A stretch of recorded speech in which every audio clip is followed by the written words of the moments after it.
control myself. Here we go. Okay. To Eva Cappelletti-Chao. Thank you for joining me here for this conversation. So Eva is a life coach for classical musicians because she's a fabulous violinist and she's also a fabulous life coach. So both these things come together here. And she worked with people at the Kennedy Center and Sewanee, where we actually met, and people in New World Symphony. And I'm so happy to have her here because she's going to join us in Fredonia the weekend of November 4th and 5th for the Sorel Piano Competition. She's going to be working with the fellows and she's going to be working with the kids in the MUS 375 class. And I couldn't be more happy to have her here for this chat. Thank you for joining me today.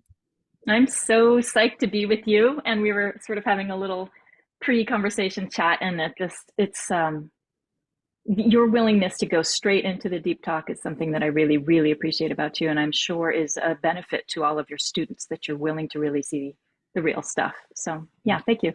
And I think we both, when I was thinking about this conversation, it feels to me like we're both coming to this from a sense of service and helping people get the information and the support and the help that they need to be a musician. I think, tell me if I'm wrong, but I think we both share the feeling that there's a sea of information that is missing currently from the way that we're training musicians to deal with the pressures of the profession, with career goals, that I think, I mean, you obviously address in your work, meeting with so many people, and I think is really essential that we add to the curriculum, that we add to what it is to be a musician, right? I So love that. let's start at the beginning. Where did all of this start for you? Yeah, I was going to say the reason that we're in service is because both of us have probably suffered quite a bit, and so when you're, why or how did this begin? So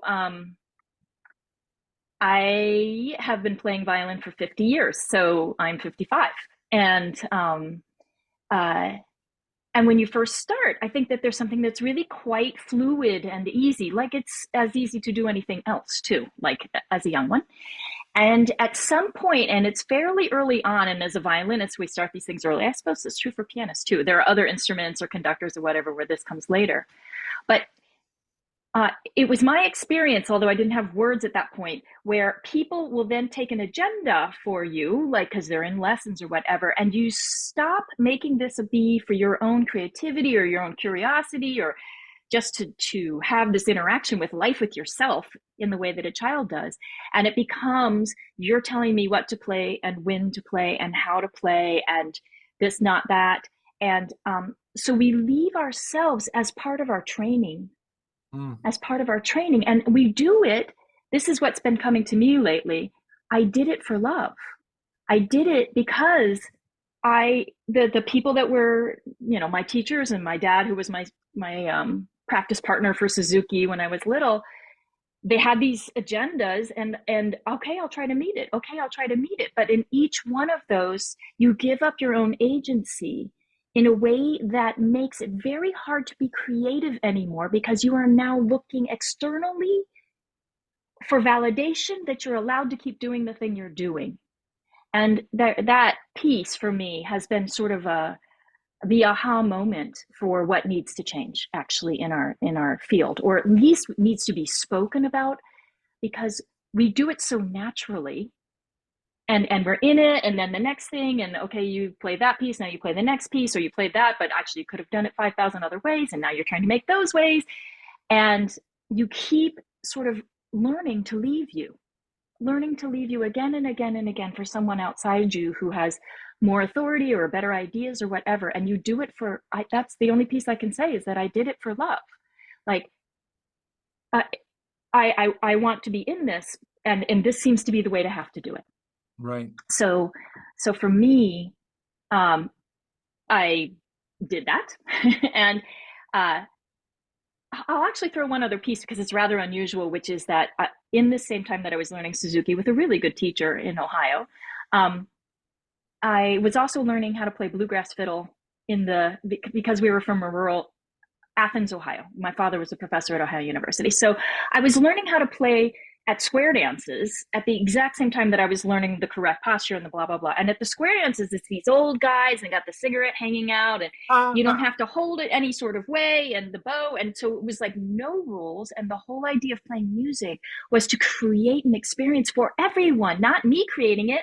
I could as easily, and did, play the spoons, the washboard, the whatever I wanted. So I had this one experience of music, which was all about, it's not on me. I am not performing for anyone. And then this other one that is quite ruled bound, and beautifully so. I mean, I couldn't have the career I've had without learning how to read and learning how to do things correctly. But it was really so focused on, I need to meet your standards and I'm performing for you. And so it was like a loss of self and then this collective over here. And so these two things kind of made their way along with me. And I'm really grateful for those two elements. They've turned into, I play for hospice. I play in resonance with the room, and there's no I to it. I am the most powerful musician when there's no I in it. When I am simply in response with these skills that I have acquired to be in the space, holding space with sound for someone in any transition, but in this case with hospice, in the transition of their journey, leaving their bodies. And at the same time, concertmaster in the Kennedy Center, or playing for Carnegie Hall, or playing for Obama and Mrs., the First Lady and Obama. And, and recordings and just all of the stuff that has been available to me as well in the whole classical realm. So why life coaching? Thank you for bringing me back. In my undergrad, so back before all those yummies came, I'm working hard and all this sort of stuff, and I'm struggling with myself, and I'm struggling with resentment, and I don't want to do it this way for you, but I need to, but I'm not good enough, and all the thoughts, right? So I'm not good enough. I'm in this little teeny town, and there's people at Juilliard, and I'll never, and blah, blah, blah, just blah, blah, blah, blah, blah. And I was taking psychology. In fact, I have now a double degree in psychology and in music. And at that time, what I thought was, I will be a psychologist for musicians. And I was, the weirdest way to say it is that music can also be a skill set. So I was paying my way through college completely by playing in little orchestras, and so I was out in a little town in West Virginia in a chamber orchestra. And this person came to be the soloist, and he had a Strad. And I'd never seen a Strad and all this sort of stuff. And so in talking with him, he said, this is Andres Cardenas. And he said, and I'm looking at the instrument, I'm afraid to touch it, this whole thing. And he says, if while we're here, you want to play whatever you're working on at school, play for me. So I played for him, and he gave me a full scholarship to do my master's with him at Carnegie Mellon. Wow. So, and at that time, right, it really was, wow, like, what, how, but at that time I thought, I'll, yes, first of all, how you don't say no, but, and yes. And I thought, I need to have the career as being a musician in order to fully hold the space for musicians. I don't want to be another person, and there are lots of them. And I, no disrespect for the ones that are teaching us how to take auditions when they've not taken many, or they've done, but they're not actually musicians. They're not actually professional musicians. So they've done the mind work. They're talking about mindsets and self-confidence and all this sort of stuff. But for me, anyway, the way that it needed to go was, I need to do all of this, experience all of this, work on myself so that I'm free of some of the things that really hold me back. And as I learned all of that in this career, and now some 30 years, the more freedom I get, the more people would actually just come up anyway. And then I have these two ways of being. Fast forward, pandemic. So right before the pandemic, I'm like, I had been taking all these online courses. There's the work of Byron Katie, who's very powerful work for me. That was one of my first real understandings of that we are not our thoughts. Like, my real first understanding that I have some control, in fact, all control of how I'm experiencing my life, if I'm willing to go deeply inside myself and really listen to my own patterns and what I'm doing and what I'm believing and then repeating. Sorry for interrupting, but do you think that part of the problem that, like, you said, as classical musicians, we're so trained at here's the next carrot, here's the next carrot, like follow the rules, that we are almost, I think that's maybe too harsh of a statement. We're not allowed to follow our own thoughts, really. We're fed the thoughts that we need to have in order to get to the next level. And then when we get to the end, we go, wait, hold on. At Yeah, what point was I supposed to be thinking about those things and develop my own awareness and my own preferences and my own understanding of things? right. It's now I'm 25 years old, and it seems a little too late to start making those Yeah. decisions now. And yeah, Yeah, and even a belief like it's too late to start on catching, because yeah, honestly, some amount of it is the actual hours of like figuring out the puzzle of how to play our instruments. Um, but you are totally right that it's been my experience as well that you're like, you try to meet, you take the competitions and you do the auditions and all this, try to meet, fix this, clean, clean, clean, clean. And then at some point they're like, great, make music. And you're like, wait, what? You need to tell me how. Like that's, so, and in fact, my mind went as you said this. And so maybe we'll just throw this in here, which was, um, I know you and I had spoken about the question, what do you think musicians need at this time? And I sort of have two ways of thinking about that. One is I'd be more curious to hear their answer to that, because that's what's important to me, is not what I think they need, but what they actually bring to the table and how can I hold space for that, which I love. They have their answers. I don't. I just have a lot of good tools to help them find it. But actually, I was sitting with the person who is the head of the Department of Music at University of Maryland, and we were having a conversation where he was asking me to create a curriculum for the University of Maryland for the students to have life coaching in their world, like how do you work with your thoughts and all that. So that's very exciting work. And so I asked him the question, and I it just happens to be over here because I was working on it. And I said, what is it you think musicians need during this time? And he said, um, the I want students to understand the end game isn't winning an audition. That is long gone. So we need to redefine our purpose and our mission, embrace our traditions of the past, and welcome and acknowledge now that being an artist citizen means being dedicated to our community because they're our art form, right? So that was his answer. And I'm like, wow, that's kind of amazing, but let me understand it. But what I really caught was what you just got to, which is like, oh, no, no, no. Now it's not about winning an audition. It's you need to be an artist. What was it? An artist citizen, which in its largest picture is beautiful because it means you get to show up fully yourself in your community. But we don't have much skill around allowing ourselves to be an artist in the first place because of how we're trained. So I just thought I'd throw that in, because if I go ahead and do this thing for the University of Maryland or for any other, I just heard from Langi School of Music too. And so it's kind of exciting time.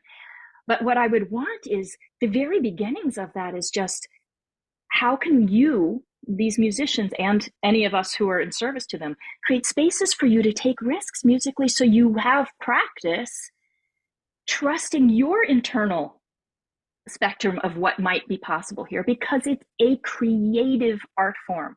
And when we are just simply trying to redo what somebody else did as the best we can, it's not creative. What is that right word? When we're just repeating, I can't think of what it is. The word reactive keeps coming. Maybe that's the right yeah, word, but it's not creative. It's like, repetitive. Yeah, I mean, yeah, but it doesn't sit well in us. I mean, I don't know about you. In fact, I'm curious. Have you ever had like a quote unquote nearly perfect performance of something and you sat with it and you're like, am I moved at all? Like, was that moving for me well, at this all? this is this is really why I went.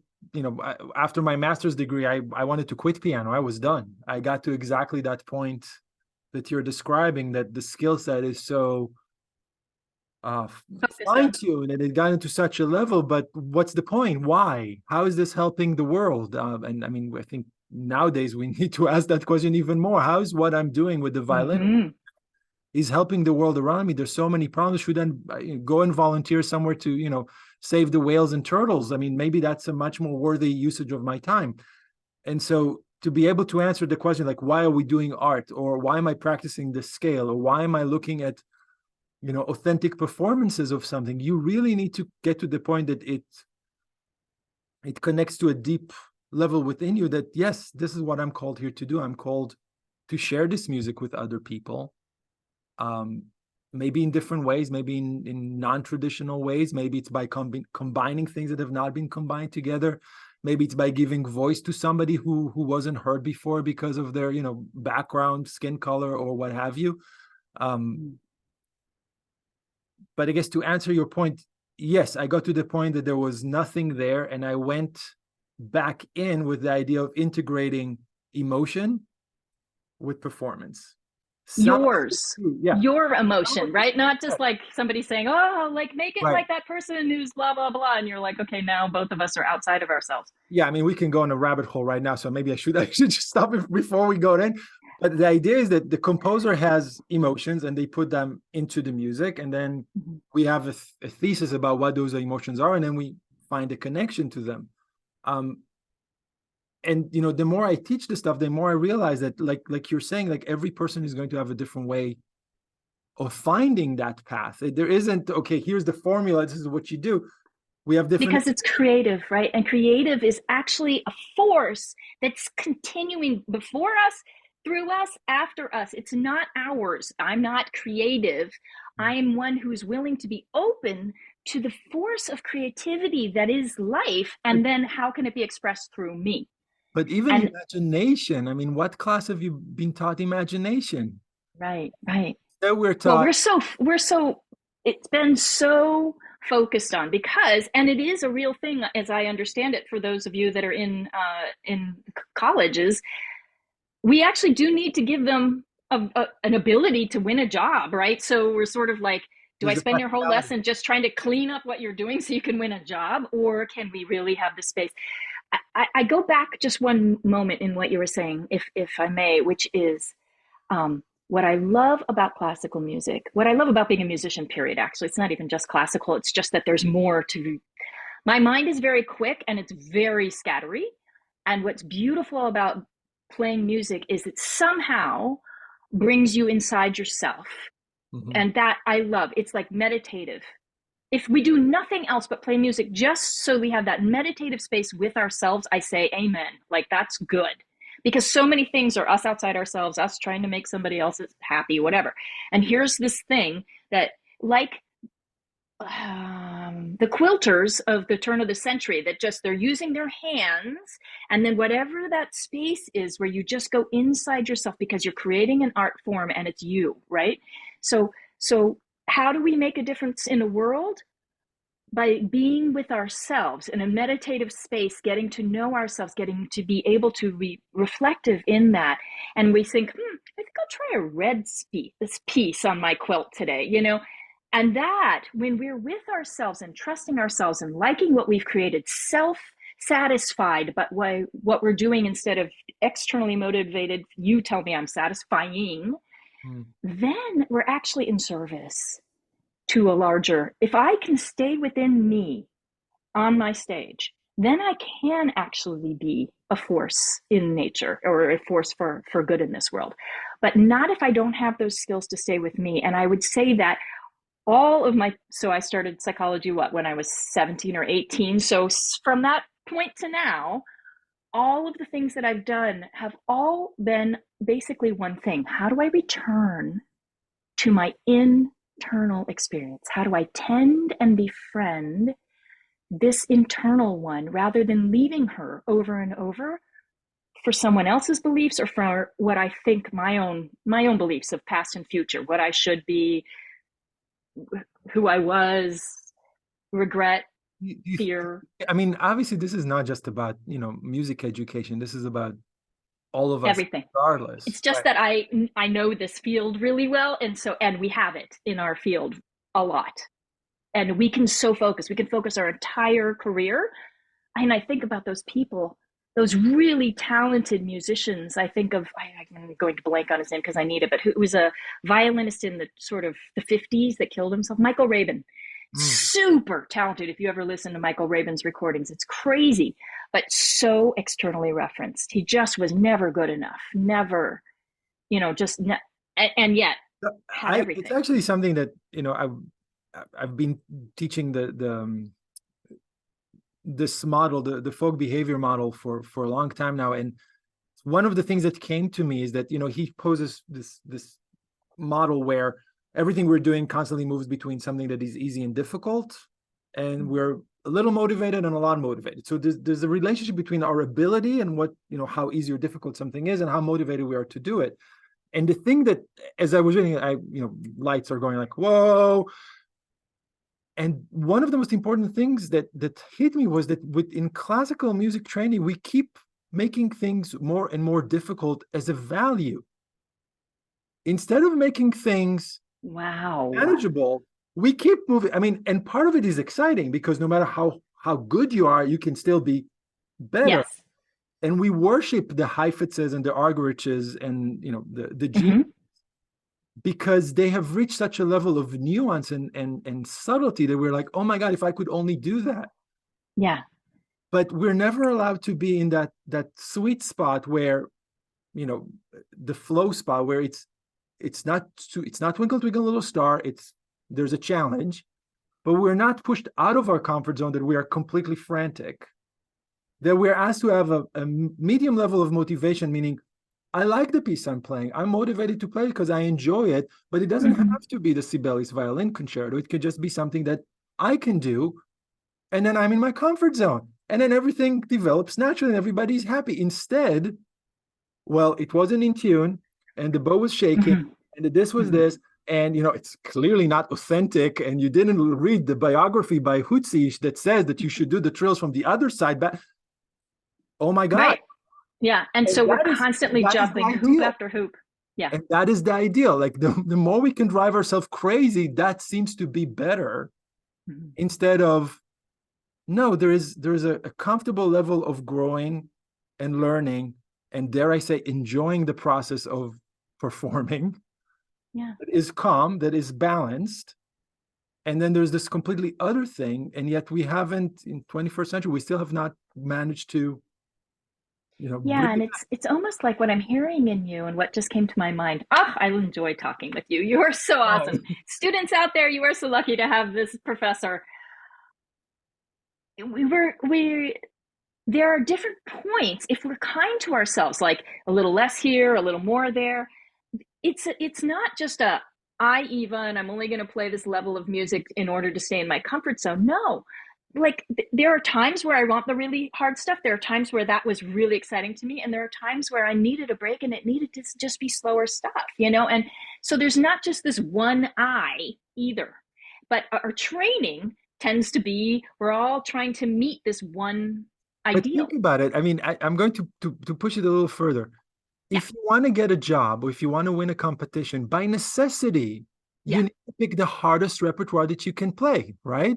If you're sitting behind a screen, if you want to make an impression, you're not going to walk in there with a Mozart sonata. You're going to pick one of the bigger Beethoven pieces, yeah, something that people, oh, it's difficult. Or, you're playing behind a screen, you know that you need to hit all of the notes correctly in the right tempo with the right intonation, because that's what's going to land you the job. So whether you like it or not, you're forced into this equation of, this is the ideal, this is what you need to meet. It doesn't really matter where your comfort level is. This is where we're at. and where I'll throw in just, and maybe this will be true for you, I'd be really curious, is that is what we all believe, and that is what scares the poop out of our students as well. And that's we're all like, ha ha, I remember I was scared of it too. And I remember teachers saying, there are people, this is why I had that fear, there are people at Juilliard and you're not practicing enough here at Ohio University, and it was just like, oh my God, he's so right. And I'll never. But what I had noticed from having a career in it is they actually are humans, that we are humans, that they are humans, that there are plenty of stories of botched runs in Don Juan that they won the job anyway. I have a beautiful story of winning assistant concertmaster at an Eastern Music Festival, playing an entire section of fingered harmonics wrong. Like the entire section, I did the wrong fingered harmonic, and the afterwards they said, I'd like to hire you, and you knew that all of that was wrong, right? And I'm like, yes, right, right, I did, yes. But he's like, I know you can. I mean, if You'll fix it. Yeah. if we were yeah, you'll just fix it. You'll play the other one, and So, and then there have been things where I feel like I've played as perfectly as I can play, and I felt not much, and it didn't go anywhere. And so it's just that we have this high ideal thing, but it's actually not reality. It's just I'm not saying, and I haven't been to the big competition, so I'm going to put this in your hands. You know much more than I do. I love not Not knowing. I much. love learning. But I also would say that if there's a humanity piece in there that does not get spoken about while we're just trying to be perfect, to try to win it, that there really is. Somebody once said to me, and I kind of, I know it's true from a personal standpoint, which is people aren't looking for perfection, they're looking for presence. Yeah. If I can stay present in a situation, if I can stay with myself, if I can stay with the flow as I know it to flow, that there's that's very attractive. Well, I And mean, it's, if nothing else, good with I me. always use these examples. Maybe they're cliches, but you have videos of Rubinstein getting lost in the middle of a Chopin movement and improvising his way out of it. And you have videos of Horowitz playing and hitting wrong notes everywhere. But the thing that, see if I can be articulate about it, their commitment to the music, their commitment to the love of what they're doing, their artistry is so far greater than any of these mishaps that it doesn't even register as something went wrong. Yeah. Yet, Because he stayed in it too, because he continued to stay I don't think creative they rather can than, get out. I don't think they can even get out. I think that the level yeah, of talent, the level of commitment to what they're doing is so profound presence. that it's, the sky can fall. You can, forget all the notes and it's still going to be artistic and beautiful and with poise and with, and of course their emotions are so integrated into what they're doing. Um, I So, think I always go back to Callas because Callas to me is somebody mm-hmm, as an opera singer, the commitment to the character mm-hmm, above everything else. mm-hmm, I think even when she sings and it's out of tune and it's not perfect, it's so much more moving to me than anybody who's hitting those notes. mm-hmm, I would yeah, much rather hear her performances of really of anything than yeah, okay, here's the so yeah. yeah. So what we do No, so is we completely with vow to you. be like Maria Callas. No. Um, And yeah, I mean, really, wouldn't it be an amazing experience if what we taught the freshmen when they come in is your job this year, besides, yes, doing your scales and your arpeggios and keeping, that going, whatever, is to find five of your favorite artists all across the world. Like, and your job is to see what it is you like about that and create that for yourself. Be in the life of that, and then add repertoire when you already know who you love. How do I want to make that sound, that kind of thing. I but love but there's, yeah, I don't know, I just made that up. Good, let's do it. it. Let's make that class. I love Add that to the it. module, like module 93 at by this point, right? Seriously, I mean, that's the thing that's amazing about right now is at least, or maybe it's just my mind is open to it, and so therefore I'm creating it, and so then I'm like, oh my god, this is totally possible. Like having the conversation that you had with Marilyn, which is just like anything that sounds true and helpful to our discipline. Yes, let's create it. And one of the reasons that I am like so happy to be having this conversation with you is that we've already done this. You're my first person that I've done this with, Mm. where we're like, let's create. Let's just keep creating. What else could we create from this? Yeah, I think the energy of that alone is. Full disclosure, I've had 6 sessions with Eva where we explored the craziness that goes up in this little brain. And I was so impressed with the way you held space for me to go dive in and find my own answers and learn how to take breaks. I know that's a weakness. Shocking, right? Yeah. To be able to stop the craziness and just sort of be in the moment and see how I can help myself deal with the current challenge. But I'm curious, I'm going back to the first question saying you meet so many musicians. Do you see themes? Do you see things that come in again and again?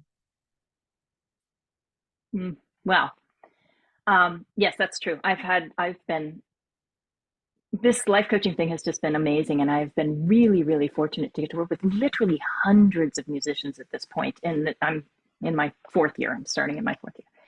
So I will say a couple of things.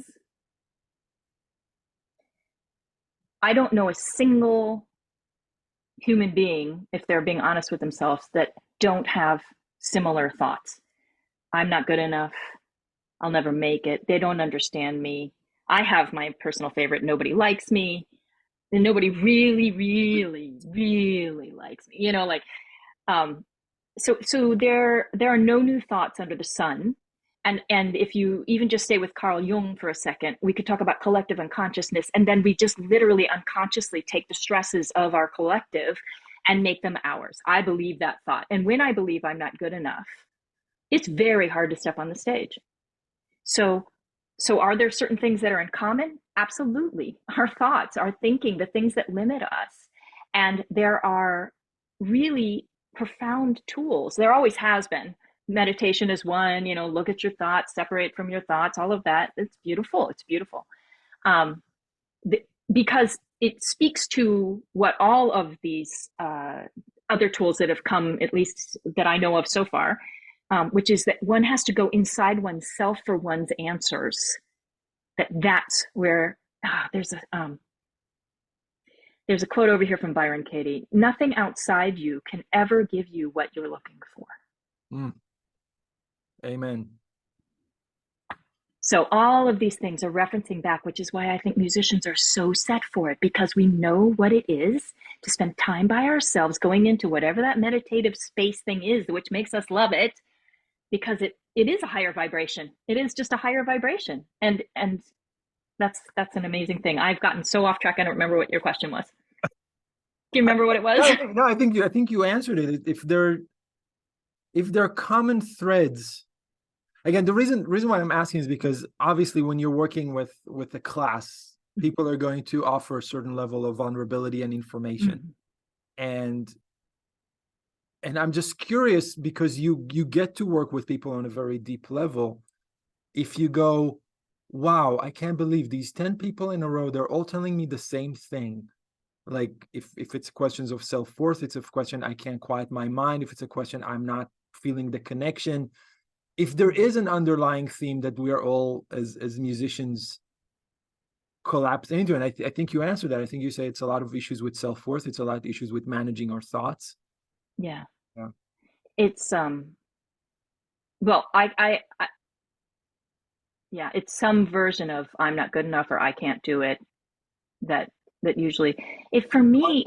So what's the antidote? The antidote is, do you want to have an experience of it? Sure. Yay! There you go. I mean, you'd sort of mentioned maybe we could do some sort of Yeah. tool so that people can get it. And so this is a really small tool. And I'm wanting to make a little note to myself about the antidote, because that will fit really nicely at the end of this tool. Okay, so this is a little tool that I'm going to ask you to do. It takes like 5 minutes. Okay. It's not something that anybody feels too uncomfortable in. So those of you who are like, no way, or oh my God, what is she going to do? I promise nobody has, this has always been sort of useful or not useful, and nobody gets hurt in the making of this tool. Okay, so if I told you that I could teach you some skills that would take the power out of a recurring thought that gets in your way, would you be interested in learning it? Absolutely. Okay, so as best you can, and at whatever level you want to put on this podcast, think of a thought that gets in your way, that you're just aware of, and there it is, and you're down in the dumps again, or there it is, and you're feeling uncomfortable. And when you have it, if you can just sort of make it its shortest version, and then if you're willing to say it out loud, that's what I'm asking for. Here we go. Life sucks. Yeah, perfect. Okay, good. So I want you to say, and really fuse with, really allow yourself to go in your body as well as your mind. You're going to say life sucks 3 times out loud, out of your mouth. Right. And each time, just really check in with yourself, because afterwards I'm going to ask you to tell me what it feels like when you're saying that. So Mm. just like what you notice in your body happens once you've said it 3 times. So for example, I'll do this first one just, and I'll use yours. So I'm already checking in. Life sucks. And I feel it. Life sucks. Life sucks. And I notice already, so I can feel something in my neck. My whole body feels like it needs to move forward. My eyes feel a little teary. I'm so able to cry right now. It's so crazy how fast but the tears. So that's what's happening to me in saying life sucks. Mm. So for you, 3 times aloud, and just check in and then tell me what you notice happens in your body. Mm. Life sucks. Life sucks. Life sucks. Yeah, it's like it's an eruption of anger. And I was watching some post about, you know, whatever's happening in the politics in Israel right now, and when I'm saying it, I feel, you know, the anger of the frustration of not being able to, you know, Yeah. influence some of the realities that we're living right now. Yeah, I can't influence it too. That gets in there. Yeah. So I can't do anything. That's why it's like good. And when you said anger and you said an eruption of anger, that makes me super curious. What does that feel like literally? If I was from Mars and I don't have a human body, what does eruption of anger literally feel like in the body? Coming out of my gut up, that translates into upper body and wanting to punch things. Yeah. That's Yeah. usually Yeah. my to go, wanting to punch things. Yeah. So good. Okay. So that's the first time. We're going to do this 2 more times, but we're going to add some words before it the second time and before it again the third time. So again, your whole job is going to be saying this 3 times aloud and just staying with your body, just noticing what happens as you're doing this, except that we're going to preface life sucks with, I'm having the thought that life sucks. And then and if you're willing, if you're really willing, uh, Eliran, I would love it if you think you know what's going to happen, let your mind let go of that for just a moment and really just stay with your body and do it 3 times and then tell me your experience. Okay.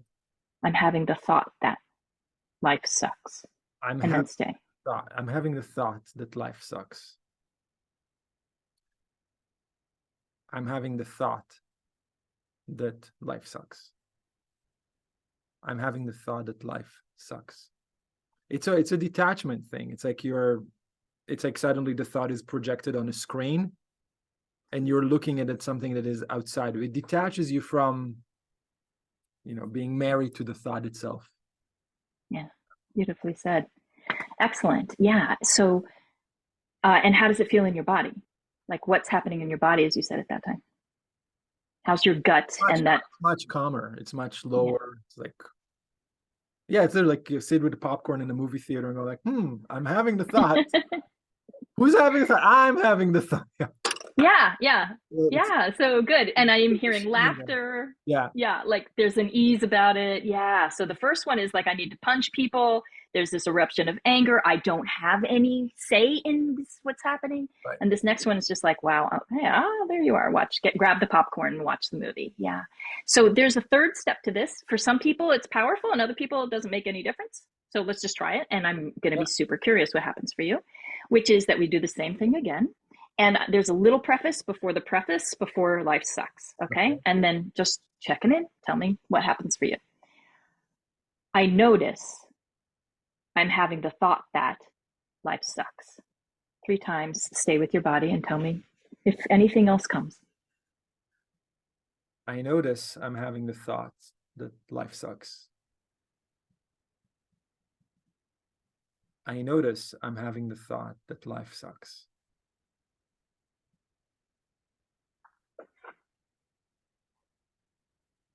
I notice I'm having the thought that life sucks. I think the part that I feel like I'm attached, like, how often do I notice? That's where So your mind is already separated out and judging how often. And yeah, that's so interesting. But either way, isn't that fascinating? Now you've got you, the actual person sitting here, the judge, and the one that knew to separate from this thing that's called life sucks, Right. this concept, this set of words. That's what I'm catching as you're Yeah, saying that. Is that right? it feels like it feels like what does it feel like? I think we have so many thoughts all the time that are circular or that are habitual or that we believe are true, that just stopping that, movie System. projector from going on and saying like, hold Mhm. on, whose movie is it? Who is saying this? Why are they saying it? um Questioning the validity of the statement. Yeah, that's where But we yeah, get back in. I think the point is that we never stop the movie. What you're asking with this exercise is pause and notice we're in a movie theater and you're watching something and you have Yeah, agency in believing it or questioning it, or beautiful. just not used we're not just not used to doing it. That's beautiful. So, yes, we can question it too. And once we get to understand, we meet our thoughts with a little understanding. Actually, through this one thing called the work of Byron Katie, once we meet our thoughts with little understanding, not only do we not need to do anything about them because they begin to let us go, because we've met them. But the other thing is that actually their turnarounds help us to know what's true for us and actually live our truth, which is an amazing thing. So then you end up being grateful for the thought. So where I might change what you were saying, which is like what I heard you really catch is this. You said there's detachment, we can separate from our thinking. It's not ours. We are not our thoughts. We can, and how do we know? Because we can separate. Oh, here I am watching the movie. Oh, wait, Right. well, then what is this? And then the ego or the mind then might go back in, well, why are we thinking this? And should I be thinking this? And I would say you're lost again in thought. And so for me, why I like to use this tool is because for just a millisecond, we stay with our bodies, and our bodies will tell us, I'm in pain, I'm believing a thought. When I let go of that for that moment, peace, calmer. You don't need to punch anyone. You're, do you Right. want to find peace? It's like it just in separating from this. I don't need to get rid of my thoughts at all. There's no way to do it anyway, and that will just be another new set of like how to be tangled in thinking. Right? I'm just gonna get this. I'm gonna learn it. And what But that's not it. I loved about reading about Byron Katie, who I did not know about until you introduced me to her, um, is that there's something so wonderful about challenging the thought and saying, is it actually valid? Yeah. And you go like, wait, what do you mean? Of course it's my thought. I'm thinking it. And you go like, wait, but is it actually true? That's right. That's the second question. She's like, is it actually true? Is And that what's really happening like right now? life sucks. And you go like, yes, that's a very particular prism of a part of reality that you're experiencing right now. But there's a lot of other things that really don't suck, that are actually quite wonderful. So That now, there's no space for while you're lost in life sucks. right, And that's just the thing. In the end, what I found when I went to the school of the work was I remember coming home and thinking, if I know nothing else, I'm more interested in actually staying with reality than believing a thought about a past or a future. Like I'm more interested in meeting what's in front of me than believing my thoughts.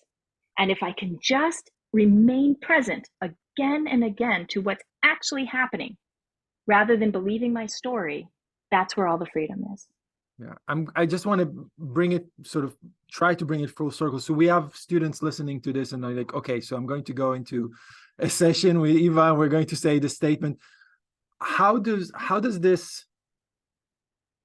maybe this is a good question. Like, how do we take a student sitting in this space, contemplating their thoughts, getting to a better place about their self-worth, about their recital, about their performance?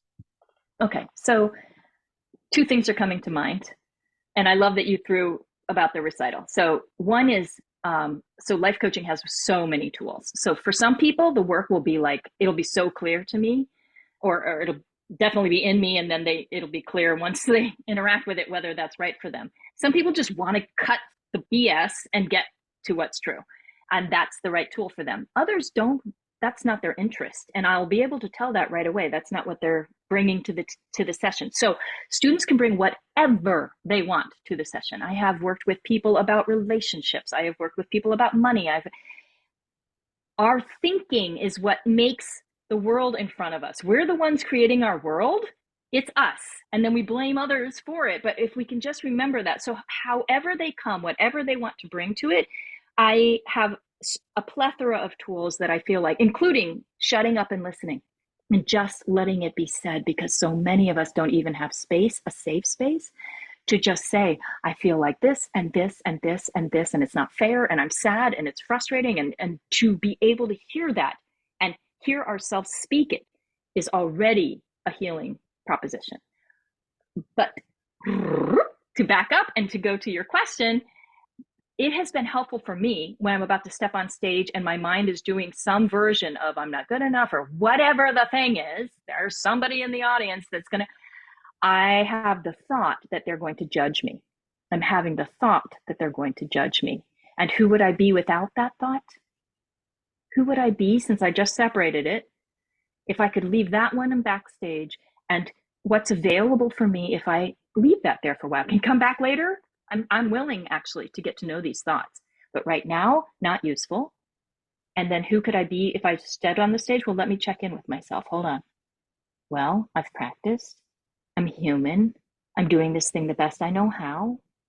And I know from the other side of auditions and everything else that what's happening for me is what I think of you, not what you're doing necessarily.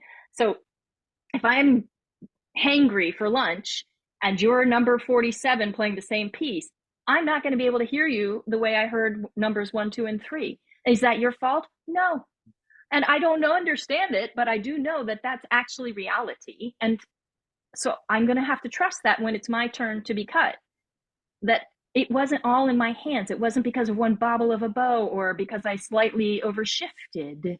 There's I call it 10,000 hands. There's a world going on out there. And when I'm not good enough, my world is like so minuscule for what I'm bringing to my awareness when I'm stepping on a stage.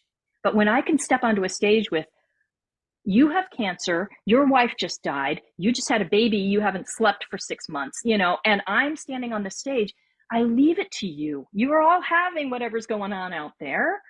And can I stay with me enough to just do what I can today? Do what I can today. And that's resourced.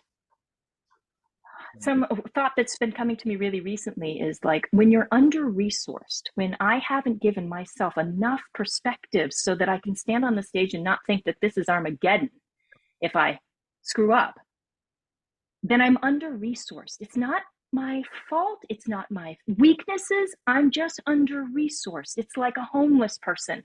Give them some resources, so I'm under-resourced. The flip side of it is something I notice now, is that there's a general overwhelm. Actually, it goes back to what I said originally. We've made it so difficult. Mm-hmm. And if you go beyond the capsule of, well, playing is difficult, but student loans and jobs and rent and health insurance and car insurance and just the money bit, there's so much on the overwhelm students' shoulders. You're totally right. And as human, there's so much on our shoulders. There's political, it's not just the students. Climate situation. We're all in this together, and so to be, it has a general sense of I'm not safe. So almost everything I'm doing, there is an element between us of I'm not safe, and so I cannot stay here with me. I have some wall up between us. Yeah. Right, and it actually ends up being, we're going on stage with all of this on us. It really has nothing to do with the performance anymore. It's just, there's so much weight on. Can I even play through all of what I'm bringing onto the stage with me? I so love that you brought it that way. Oh my God, we could write a book together. Mastery is a deepening of presence. Can I stay present to me? Not a perfection of your skills, not a use of a perfect way of using your skills. So that is why life coaching? Because the whole point of life coaching is, can I come back and be present to what's really happening with me right now? Can someone hold a safe space for me to speak my truth? And then when that comes out and I'm starting to feel a little safer, then we can get some perspectives outside of us. Not that our thoughts are not it, that's not all. And then outside of that, once we recognize that we're creating what we think is happening in this world, then how do I set up systems for myself where I take my measure of what's happening first over yours, so that I can live fully walking down the street with Obama or whomever. Like, I don't know why Obama, just because that was such an amazing moment to get to play for the, at the White House, but whomever, right? Like, so how can I remain present? That's just the bottom line. And we are all capable of doing that, but Takes practice. It does, and it takes resources. It takes knowing that this is even a possibility in our studying to try to make our way in this world as musicians. Yeah. Okay, so I think we're going to end it here, just Yeah. because I think we can talk for another 4 hours, right? But I think we could too. I think it's the first of many, I have a feeling, and I can't wait to have you actually in this space. I'm so looking forward to meeting your students. I also want to throw in that you talked about me working with the Sorel students and the 375 students, but also that there's going to be one-on-ones that are available as well.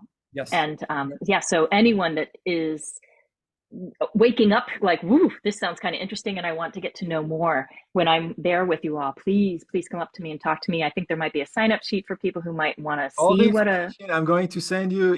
We're going to link below. All of it is going to be available. Thank you for making the time. Thank you for holding the space.